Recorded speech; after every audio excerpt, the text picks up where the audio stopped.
but sometimes as I'm preparing a sermon, I look back over my 45 years in the ministry to see if I've ever discussed the topic before. And I found a file that I wrote on my K-Pro 2 computer in February of 1984 about the proposed changes in our purposes and principles. And I wrote, critics of our religion commonly charge that Unitarian Universalist churches are havens for people who have no firm religious beliefs. On this issue, we have become the butt of many jokes. One wit has written that the only thing we agree on is that Mary was not a virgin. Another wit tells the story of a young bride-to-be who went into a fabric store. She asked for 50 yards of chiffon for a nightgown. 50 yards. The surprised clerk asked why she needed so much material. She explained, well, my fiance is a Unitarian Universalist. He would rather seek than find. Well, despite these jokes, we Unitarian Universalists do have a statement of purpose. It is Article 2 of the bylaws that govern our association. Every few years, we take Article 2 out, look at it, and consider whether we should make changes. Now, February 1984 is one of those times. You may be thinking, with all the urgent issues that we need to address in 1984, we should not be expending our time, energy, and limited resources on rewriting a document. In response, I can say this. Even if we only look at Article 2 every 15 years or so, the process does serve a valuable function. That function is to remind us of where we have been and where we have come. The changes that we have made over the years reflect the progress that we have made as an evolving religious body. For me, at least, this concrete evidence of our progress is reassuring. It tells me that there is meaning to this process of gathering each week, Sunday morning, to talk about religion. We Unitarian Universalists do seem to change and grow in our understanding of life from year to year and from generation to generation. You have before you the proposed changes. They will be presented at the General Assembly in Columbus, Ohio in June of 1984. The proposals have already stirred up considerable controversy. That ends my 1984 sermon. Now, let's move up to the present time. The current Article 2 is in the front of the hymnal, the document that was approved in 1985. Now, some of you have an older hymnal, and some of you have a newer one. There was one change that was made, and the newer ones have it. But first, if you turn 5 pages in, and the pages are not numbered, till you reach "We, the member congregations of the Unitarian Universalist Association," in the hymnal, you'll see what our statement is today. And you can compare that with the proposal that's inserted in the order of service. The passage that was added at the bottom is spiritual teachings of earth-centered traditions which celebrate the sacred circle of life and instruct us to live in harmony with the rhythms of nature. And if you have a new edition, it's in there. If you don't, it's missing. And as you can see, the proposed statement, the one inserted in the order of service, is vastly different from what we have now. For example, the new proposed changes remove the second part of the current Article 2, which is called the sources. There's no more the sources section. If you take the hymnal again and now turn back towards the front to the table of contents. And if you look in the table of contents, you'll see the word hymns at the top, and then you'll see transcendent mystery and wonder. Transcendent mystery wonder. Now, if you go back to the sources,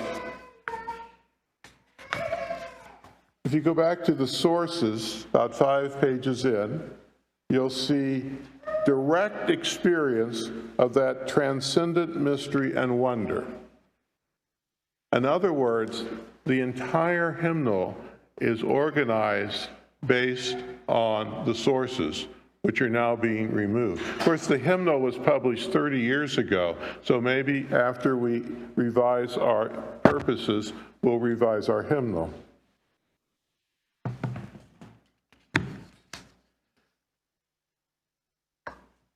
Now, again, looking at the 1985 statement, the original proposal in 1985, which was suggested, was a statement that said, recognizing our Judeo-Christian heritage, as well as our other traditions, and seeking lasting values and new insights. And the word God did not appear there. So in the early 1980s, this was very controversial. Time magazine, you all remember Time magazine, which was a major publication back in 1983, did a story announcing that Unitarian Universalists, the major religion story in their magazine, Unitarian Universalists were about to remove God from our statement of purposes. And one congregation, at least one, announced it would withdraw from the association if they removed God in the statement. Now, as you can see, they restored it midway down under sources, Jewish and Christian teachings, which call us to respond to God's love by loving our neighbors as ourselves. So God got back in there after Time magazine caused a controversy. But look at the new proposal. The word God does not appear. And as far as I can tell from looking at the various comments people are making on the internet, that's not very controversial in 2023. Now, I've been a Unitarian Universalist all my life, and I've been a Unitarian all my life, and a Unitarian Universalist since 1961 when the merger occurred. In my memory, before 1985, in the churches I attended, Article 2 of the Unitarian Universalist bylaws never came up. We never discussed it. I only knew of its existence because I was expected to read the Unitarian Universalist bylaws as part of my preparation to become a minister. But it never came up in churches that I attended. The change occurred in 1985. Ministers started to preach about the purposes.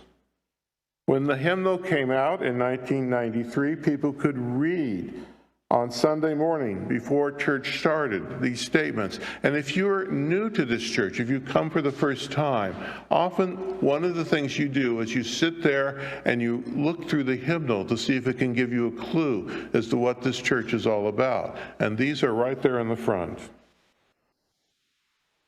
In some coming of age classes where 13-year-olds were given a class in Unitarian Universalism in order to be considered coming of age and go through a ceremony. The 13-year-olds were required by their teachers to memorize the purposes so that they could state them from memory. Wallet-sized cards were printed with the purposes on them. We were invited to take a few of these cards so we could give them out to our family, to our friends who wanted to know what Unitarian Universalists believed. Then the Unitarian Universalist Association published 2 books about the purposes and principles for people to study. And then when I arrived to serve the Unitarian Universalist Church in Sarasota, Florida, about 12 years ago, I found that the interim minister before me had started a practice of the congregation saying one of the purposes at the start of every service. Over 7 Sundays, we would say them all, and then we would start over. For example, we would say, as we light this chalice, the symbol of Unitarian Universalism, we affirm our second principle: justice, equity, and compassion in human relations. The whole congregation would say these together. Over 7 Sundays, we would go through all of them. So if they're so popular, why change them? Well, Paula Cole Jones, who is in this picture on the far left side, Paula Cole Jones, after collaborating with congregations on multiculturalism issues for over 15 years, came to believe that a person can believe they are being a good Unitarian Universalist and follow the 7 principles without thinking about or dealing with racism or other oppressions. To correct this, she talked with others, and together they formed a grassroots movement. And in 2017, they proposed the 8th principle. We, the member congregations of the Unitarian Universalist Association, covenant to affirm and promote journeying towards spiritual wholeness by working to build a diverse, multicultural, beloved community by our actions that accountably dismantle racism and other oppressions in ourselves and our institutions.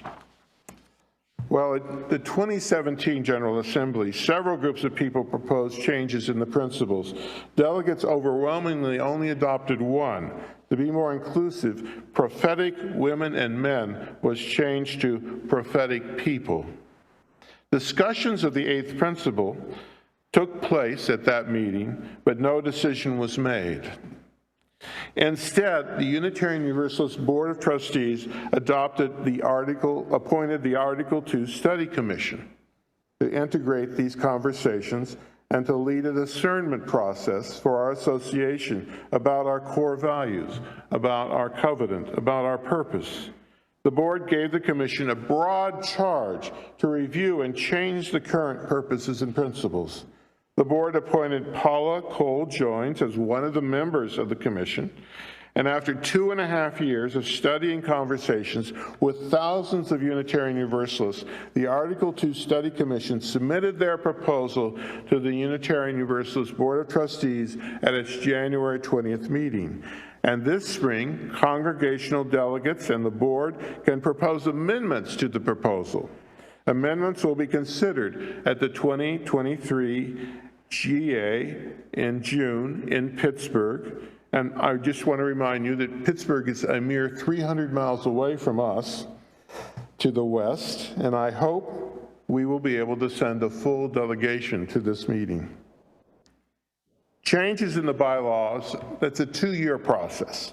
This year, if any of the delegate amendments pass, and if the proposal receives a majority approval, the study commission will make any necessary changes to create a final draft to be considered at the 2024 General Assembly. To be adopted, the final proposal will require a 2/3 majority at the 2024 General Assembly. Well, I have to say, I really like the current purposes and principles, but I'm also okay with the new proposal. When it first arrived in my email, I looked for 2 words. The first word was reason, and I found it. We draw from our heritages freedom, reason, hope, and courage. This is important to me. In explaining who we are in the conversation, I say that the use of reason is the unique quality of our church. Reason is the special strength of Unitarian Universalism. When others invite us to take something on faith, we want to know, is it rational? Is it logical? Is the faith statement consistent with what we know about the world? Is it probable based on our own experience? I remember once a person said, we prayed to God for money to build our church, and we received a check for $25,000. And I said, I'd love to see the signature on that check. We asked for evidence. Many scientists have also been Unitarians. In the year 1553, Michael Servetus, using reason, pointed out that the original accounts of Jesus' life do not mention the Trinity. Besides studying the New Testament, Servetus was a physician who used reason and observation to study the human body. In his book, The Restoration of Christianity, he described the circulation of human blood through the body. Before Servetus, no one had ever described the true function of the heart. Today, medical historians call Servetus' description of the circulation system the single most important statement about the workings of the human body in 1,500 years. In 1782, Joseph Priestley, a minister and a scientist, published his book, The History of the Corruptions of Christianity. He used reason to question the dogma of the Trinity. As a minister, Priestley founded the first Unitarian church in the United States, in Philadelphia. As a scientist, he used reason and experimental method to discover oxygen. In 1847, Marie Mitchell was the first American woman astronomer. She was active in the Unitarian Church on Nantucket Island. Using reason and the scientific method, she discovered a comet and became one of the most celebrated American scientists of the 19th century. In 1963, Linus Pauling, a chemist and political activist, became the only person to win 2 unshared Nobel Prizes in 2 different fields, chemistry and peace. He was one of the most influential scientists in history and ranks among the most important scientists in any field of the 20th century. Linus Pauling. He was a member of the First Unitarian Church in Los Angeles. In 1989, Sir Tim Berners-Lee, a computer scientist, invented the World Wide Web. In a list of the 10 greatest living scientists in the world today, Tim is ranked number 1. He is a member of the First Parish Unitarian Universalist in Lexington, Massachusetts. When researchers ask which American religious groups are the most educated, it turns out that Hindus are the most educated. 77% of Hindus surveyed went to college. Number 2 are Unitarian Universalists. 67% of us have college degrees. The value that we place on reason also helps our children do well on tests. You parents will be happy to hear that on average, Unitarian Universalist teenagers get the highest SAT scores of any religious group. Jews are the second highest scoring religious group. Of course, other religions use reason. However, at some point, other religions ask their members to suspend logic, to suspend evidence and scientific method, and accept on faith the teaching of their leaders or the writing of Scripture. We do not. So I was happy to find the word in the new proposed purposes. But what makes us different and unique is not the same as our goal, as our mission. When the new proposed purposes arrived in the email, I looked for the word reason, but after I found it, I looked for another word, and I was happy to find the word love in 5 places. I believe the central goal, the primary mission of this religious movement is to learn how to love each other and learn how to love the earth. Now, this doesn't make us unique. It is a goal we share with many other religious groups. Like many other religious groups, we gather here to learn to love each other. to learn to love others in the community, and to learn to love the earth and all its creatures.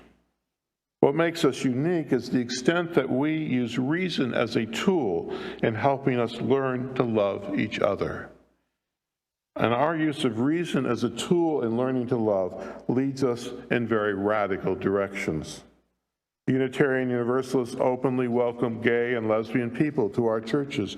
Unlike many other religious groups, we ordain gay and lesbian people in our ministry. Unlike many other religious groups, our clergy officiate at ceremonies of union between same-sex couples, of weddings. Our use of reason and love causes us to take seriously the science on global warming and to look hard at the ways we can reduce the burning of coal and other fossil fuels that are causing climate change. In 2007, the Intergovernmental Panel for Climate Change was the shared winner of the Nobel Prize for Peace. And at least two of the scientists who serve on the Intergovernmental Panel for Climate Change are Unitarian Universalists. One was a member of my church in Sarasota, another was a member of the Oxford, England Unitarian Church. Our use of reason and love has led us to be active in the civil rights movement, to integrate our churches, to join in protest marches, to question systems of power, privilege, and oppression, and to place in our churches the words, "Black Lives Matter." Using the tool of reason to learn to love is a demanding discipline. It requires a rigid process of questioning, observing, and drawing conclusions. After we have gone through the process, we must have the courage to share our conclusions. We must be willing to let the new information change us. So what makes Unitarian Universalists different from other religious groups? The use of reason. It is our special strength as a religion.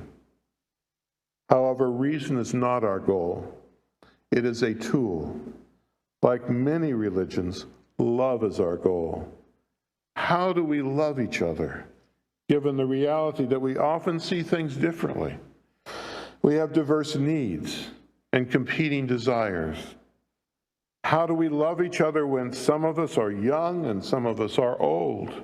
When some of us are extroverts and some of us are introverts? When some of us are gay and some of us are straight? When some of us are born with light skin pigmentation and others of us are born with darker skin pigmentation? How do we love each other? Reason is our tool as we work to realize our goal of love. So returning to the new proposed Article 2, I must confess, being an old guy, I like the old version. But because the Article 2 Commission is made up of so many nice people, some of whom are my friends and are really nice people, I'm okay with the change. The two most important words are in the latest version for me. Now, in this church, each of you are free to develop your own opinion. And I hope you will. You don't have to think the way I do. You're free to develop your own ideas about this document. And then after you do, I invite you to consider going to Pittsburgh, the lovely city, in June to participate in this conversation. Let's sing our closing.